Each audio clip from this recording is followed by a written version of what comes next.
আলহামদুলিল্লাহ ভালো। আমি সবসময় চ্যালেঞ্জ নিতে পছন্দ করি, তো আমার কাছে ফিল হয় নাই যে ওরকমভাবে আমাকে টায়ার্ডও লাগে নাই। তো আলহামদুলিল্লাহ ভালো লাগতেছে। অনেক সময় একা বসে এক পেসার খেলা হয়, দ্বিতীয় পেসার কথা বললে আপনি আসলে বাদ পড়েন, তবে এবার সেই সুযোগটা মানে আপনি একা বসে আছেন আর পারফরমেন্স করছেন, এটা কতটা ভালো লাগবে? দেখেন, এগুলো তো ম্যানেজমেন্টের ব্যাপার, কি কে খেলবে না খেলবে। বাট আমি যেখানেই খেলি চেষ্টা করি যে সব সময় আমার নিজেরটা সেরাটা দেওয়ার। আমি যদি সুযোগ পাই 5 জনের মধ্যে একজন হই, তাও আমি ভালো খেলার চেষ্টা করি, একা খেললেও ভালো খেলার চেষ্টা করি। খালিদ ভাই, বারবার ম্যাচ হচ্ছে, ইন্টারঅ্যাক্ট হচ্ছিল এবং এমন হয়েছে যে আপনারা সবাই হার্ডওয়ার্ক করছেন, মাঠে নামবেন, এমন সময় আবার উঠে যেতে হয়েছে। এই ধরনের ম্যাচ তো বৃষ্টির সিজনে, এই ধরনের ঘটনা তো বৃষ্টির সিজনে নিয়মিত ঘটে যে বারবার উঠে যেতে হয়। এই ধরনের প্র্যাকটিস কি আপনারা অনুশীলনে কখনো করা হয় যে বৃষ্টি বিঘ্নিত ম্যাচ হলেই আমরা কি ধরনের বোলিং করব? হ্যাঁ, অবশ্যই। আমরা দেখেন ফার্স্ট টেস্টে যখন সিলেটে খেলি তখন এরকম সমস্যা হইতেছিল বারবার। তখন আমরা অনেক দিন প্রায় পাইছিলাম যে লাল বলে প্র্যাকটিস করা, তখন বৃষ্টি হইতেছিল ম্যাচে, প্র্যাকটিসের মধ্যে আবারও হইতেছিল, বাট আমরা প্র্যাকটিস অফ করি নাই। আমার কোচের ইনস্ট্রাকশন ছিল যে প্র্যাকটিস অফ হবে না, এরকম ইন্টারাপ্টেড ম্যাচ হবে সবসময় এই বৃষ্টির দিনে, তো আমরা এটা যাতে ইউজ টু হই। তো ওই সময় আমার মাইন্ডসেট থাকে যে আমি আবার কেমনে আবার আমার জায়গায় ফিরে আসবো। তো এখানে কি একটা সমস্যা হয়, বাট এটা অ্যাডজাস্ট করছি আমরা প্র্যাকটিসে, বাট আমার সমস্যা হচ্ছে না এখন অ্যাডজাস্ট হইতে আর কি। আপনারা প্র্যাকটিস করেছেন, প্ল্যানটা কি থাকে কোচদের থেকে যে ওই সময়ে আপনি কি ধরনের বোলিং করবেন, ব্যাটাররা কি ধরনের? হ্যাঁ দেখেন, ওই সময় আমরা যখন নামি আবার ব্যাটসম্যানটা আবার নতুন করে সেট হইতে চাই, যে আমি আমার যে গুড লেন্থ বা টেস্ট লেন্থে আমার বল, আমি আবার এই জায়গা থেকে স্টার্ট করার এই প্র্যাকটিসগুলোই বেশিরভাগ করা হয়। যখন ব্যাটসম্যানরা আসে, কারণ ব্যাটসম্যানটা আবার নতুন করে সেট হইতে হবে, আবার 20টা বল খেলতে হবে, 10টা বল খেলতে হবে। তো ওই পজিশনে থাকলে যে কোনো ব্যাটসম্যান, আমাদের ব্যাটসম্যানই সমস্যা হয়। তো আমার কাছে ওইখানেও যখন প্র্যাকটিস হইতেছিল তখন অনেকে আউট হইতেছিল, তো এটা ইউজ টু হয়ে গেছে আর কি সবাই আলহামদুলিল্লাহ।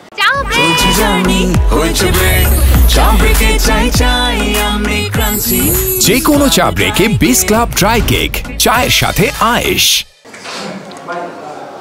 আপনি বললেন একাই বোলিং করছেন, টায়ার্ড হচ্ছেন না, আপনার ফিটনেসও মাশাআল্লাহ ভালো, ইনজুরি তেমন নাই, সাদা বল লাল বল খেলছেন অনেকদিন ধরে, এরপরও কাউকে বাদ দিতে হলে আপনাকে বাদ দেওয়া হয়।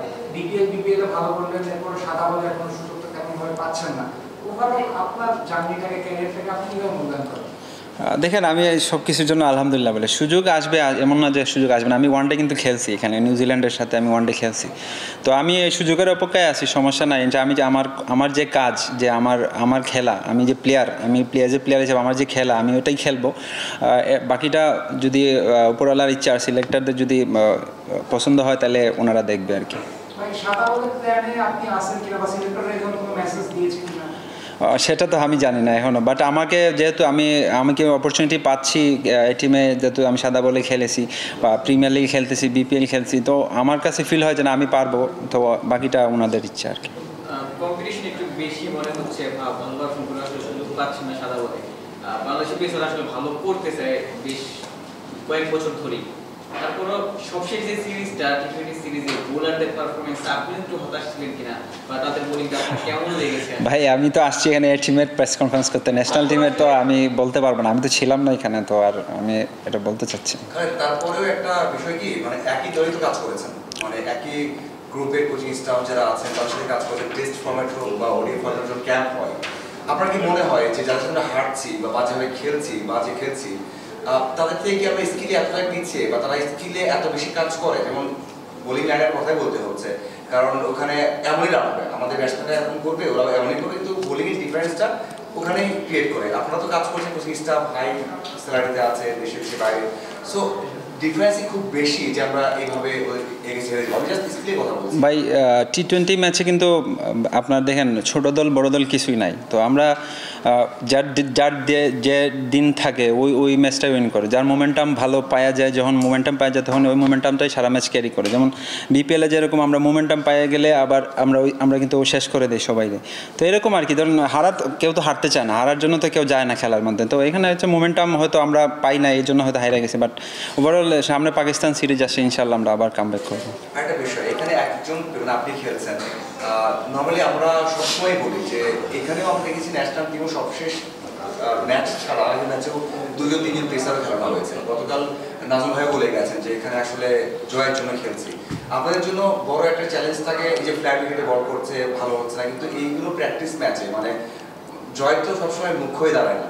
আপনার কি মনে হয় মানে পেস ডিপার্টমেন্ট থেকে যে যদি পেসার মানে অন্য পেসাররা খেলার সুযোগ বেশি পায়, মানে মিরপুরেও হোক, এটাকে ভালো হতো, কিন্তু হয়তো ম্যাচের জয় চিন্তা অবশ্যই থাকতো, কিন্তু এই টিমের হোক এইচপি টিম হোক সেগুলো অবশ্যই সুযোগ দেওয়ার লক্ষ্যটা বেশি। তো আপনি দেখেন আমি এখানে কিন্তু এবাদত খেলতো, এবাদতের যে ওয়ার্কলোডের ব্যাপার স্যাপার আছে, যে ও ইঞ্জুরি থেকে আসছে, তো ওরে রেস্ট দিয়ে দিয়ে খেলানো হচ্ছে ফিজিও ডাক্তারদের কাছ থেকে ইনফরমেশন, নাহলে এবাদত এখানে খেলতো।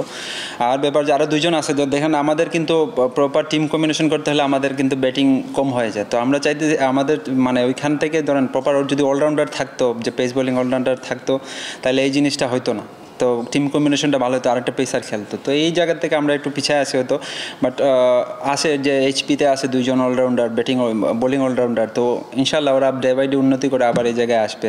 ওকে, তাহলে আপনি এসে একটা কথা বলেছেন, ডিরেক্টরের যদি পছন্দ হয় এটা মানে দুঃখ বলতে বলেন না আমি হেসে বলি, আমার চেহারা এরকম, আমি হেসে বলি। মানে পছন্দের ক্রাইটেরিয়াটা কি আপনার কি কখনো মনে হয় যে না দেখেন আমি আমি আমি আমি এটা বিশ্বাস করি না যে আমার যখন কপালে থাকবে আমি এমনি সুযোগ পাবো, তো আমি আমার কাজ হচ্ছে আমি খেলা, আমি ভালো জায়গায় বোলিং করতেছি বা করতে থাকবো, এটাই আর কি। আনলাকি মনে হয়? আনলাকি কখনো মনে হয় না, আনলাকি মনে করলে তো আর এতদিন ধরে খেলতাম না, তাই আর কি।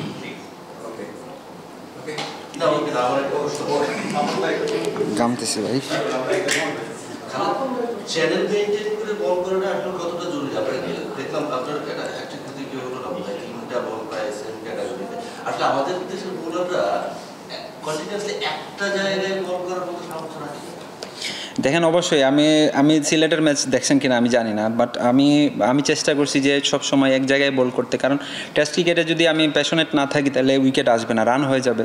তো এখানে দেখেন আমরা যেহেতু অনেক রান পাইছি, তো আমাদের টার্গেট ছিল যে আমরা যদি আর্লি উইকেট নিতে পারি, অ্যাটাকিংই বেশি ছিল ফিল্ডিং, যেহেতু অ্যাটাকিং ফিল্ডিংয়ে রান হয়ে যায়, তো এটাই আর কি, এক জায়গায় বল হয় না, বাউন্সার বা অনেক কিছু উইকেটে কিছু ছিল না, যেহেতু এটাই চেষ্টা করতেছিলাম আর কি।